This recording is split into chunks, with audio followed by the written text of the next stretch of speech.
L'idée de départ de Pneustock est liée en fait à la transition énergétique.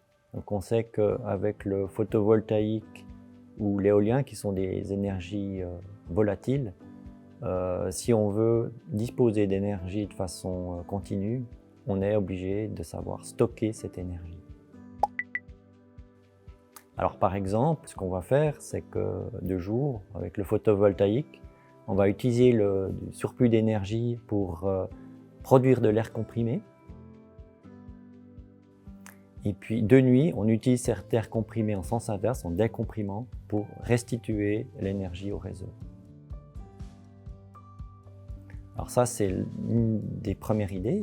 Et puis l'autre idée, avec l'utilisation d'un lac ou d'une mer pour mettre ces ballons au fond de l'eau, c'est d'une part d'utiliser la pression hydrostatique pour contrebalancer la pression du gaz, et puis d'autre part d'utiliser l'eau du lac, de la mer, comme tampon thermique, parce que quand on comprime, pour être efficace, il faut pouvoir donner une partie de l'énergie thermique à un grand tampon thermique de l'eau, et puis en sens inverse, on récupère cette énergie thermique pour réchauffer le gaz qui est en décompression.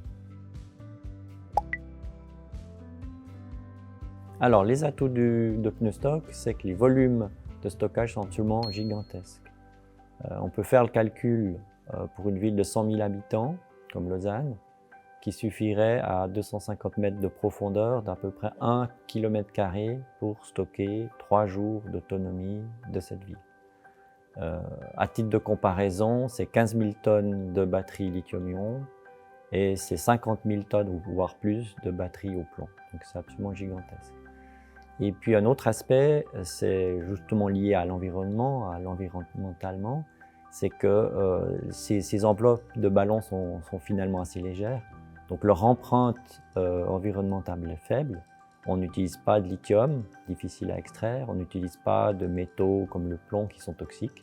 Et puis aussi, ce sont en termes de nombre de charges-décharges, par rapport à des batteries qu'on sait avoir un nombre de charges limité. Les ballons, on peut les gonfler, dégonfler à un nombre pas illimité, mais presque illimité. Il y a deux principaux défis dans ce projet. D'une part, c'est pour la compression-décompression du gaz. Même si l'air comprimé est produit de façon industrielle, actuellement il n'est pas fait de façon efficace au niveau énergétique. Donc le premier défi, c'est vraiment faire un cycle d'isotherme, mais un cycle efficace par rapport au gonflage et dégonflement de ces ballons. Et puis le deuxième défi, c'est quand même d'aller accrocher des ballons au fond de l'eau. Ce n'est pas tout à fait évident. C'est des profondeurs où on n'en voit personne. Donc ces ballons, de temps en temps, pour la maintenance, il faudra les remonter. Nous avons réalisé deux innovations majeures pour relever les deux défis mentionnés par le professeur Richard. La première, c'est un compresseur turbine basé sur une technologie qu'on appelle scroll corotatif, qui permet donc de comprimer efficacement l'air pendant le stockage et de le décomprimer pendant le déstockage pour faire l'électricité. Alors cette turbine accepte l'injection d'eau qui nous permet de refroidir l'air pendant la compression et de le réchauffer pendant les détentes. C'est ainsi qu'on peut atteindre des performances énergétiques exceptionnelles. Donc ça, c'est le cœur de la collaboration entre Eneris et l'EPIA. La deuxième innovation, c'est un système d'accrochage qui permet d'installer les ballons au fond de l'eau à des profondeurs qui sont inaccessibles à l'homme. Donc c'est un système assez subtil qui a été réalisé par un étudiant de l'EPIA dans le cadre de son projet de bachelor.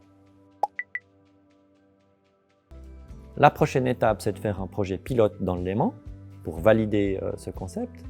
Et puis ensuite, c'est de développer vraiment cette technologie à plus grande échelle, parce que notamment, vous avez la Méditerranée, où vous avez en même temps sur les côtes, vous avez du soleil de façon extrêmement abondante, et puis en même temps, vous avez très proche des côtes, des profondeurs très importantes, avec bien sûr des capacités de stockage qui sont absolument gigantesques. Donc là, il y a vraiment un avenir pour cette technologie sur la Méditerranée.